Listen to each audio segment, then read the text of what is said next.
I manifested my dream job using Neville's techniques without knowing I was using them. I explain how the techniques were applied and how they got me my dream job. Backstory. I dreamed of moving to a new city for a long time, and when I dreamed of this city, I envisioned myself working for either Company Y or Company Z. Pre-pandemic, I applied for both, and Company Y called me for the interview, which went terribly wrong and leads to me realizing I didn't want to work for them. During the pandemic, Company Z canceled their job openings, so I had to look into other job positions because that wasn't a possibility given my time constraints. Living in the end, I got a job with another company which seemed really great. They offered exactly the salary I wanted. However, I later discovered that the work-life balance was terrible there. I felt trapped and felt that my time belonged to the company, and not to me. They called me on New Year's Eve to work, and that, for me, was the last drop. I decided to look for another job, but I didn't want the hustle and bustle thing I did in 2020, so I started meditating. In my meditations, I imagined myself walking at my favorite park when the sun was still up. That's it. That's the feeling I was meditating on, feeling free. I was not meditating on the job itself. I was meditating on the feeling that I would get through the job that I wanted.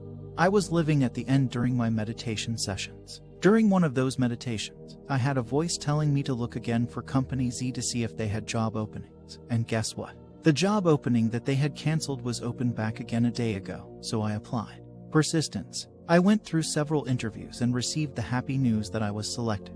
At this time, we hadn't discussed the salary. I knew my desired salary was within their salary range, but it was on the higher side. Back then, in my mind, I had two options: what I thought their lowest offer could be, and my desired salary. When I finally got my job offer, the salary was below what I thought their lowest offer could be. I was shocked, to say the least. I was in denial. I remember thinking, this doesn't make sense. This is my dream job. This is my manifestation.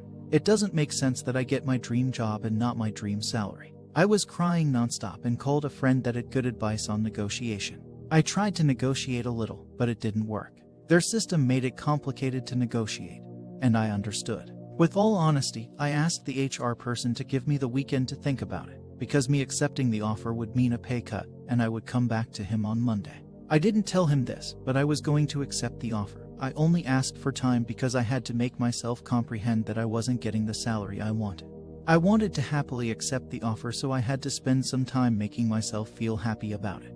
Monday came, and since I was still working, I decided to sign the offer during my lunchtime because I thought it had to be signed by hand and not digitally. I kid you not, minutes after 12, I get a call from my boss telling me that they will negotiate. When I received the offer, it was $600 above my desired salary. I also later discovered that I did not have to sign the paper by hand, which still shocks me because had I known this, I wouldn't have waited until noon to sign, which led them to think I could say no. All this is to say that feeling and living in the end result doesn't mean that we have to envision specifically the thing we want. I envisioned myself at a park at 5 p.m. under the sun, not knowing that would give me the job I had wanted to manifest from the beginning. Reality. The reality in itself comes down to perception. Have you ever misheard something and immediately drawn conclusions as to what you thought you heard, only to find out it was something else? Let's look at the reality here. At that moment, you had the utmost belief that what you perceived was true, only to find out it was something else. What does that tell us about reality? It comes down to our perception of it. There are many different layers for us to perceive our world. You can reject what you currently perceive and tap into different dimensions that are more congruent to what you desire. It's up to you to choose. Not a fan of what you see in reality? No worries, recognize that life is a succession of moments and what you want is on its way. You are a magnet. Reject what isn't congruent to the life you desire. Another point to be made. It has less to do with hoping and more to do with knowing. Know who the fuck you are. Neville says I am. Your identity dictates your reality. Do you believe you're worthless? Life will reflect that back to you. Know you're in alignment with God and what He wrote for you. Pursue that. Your future is already God's past. Your future self has already achieved and done all the things you are. Time is a part of the equation. In the future, you're already who you want to be. And that should give you unwavering confidence simply knowing that you're on your way there. Own it, feel it, actualize it, turn it into fact. In order to transform, the whole basis of my thoughts must change. My thoughts cannot change unless I have new ideas. All transformation begins with an intense, burning desire to be transformed. The first step is desire. I must want to be different and intend to be before I can change myself.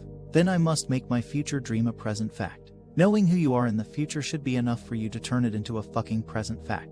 Another thing I've learned. Manifest what you need versus what you want. Feel the fucking state of you achieving and being who you are. Remember who you are. Blast your favorite fucking upbeat tracks and change your posture, head up high, back straight, dance, celebrate. Time is a part of the equation. Who you are and whom you're meant to be are one and the same person.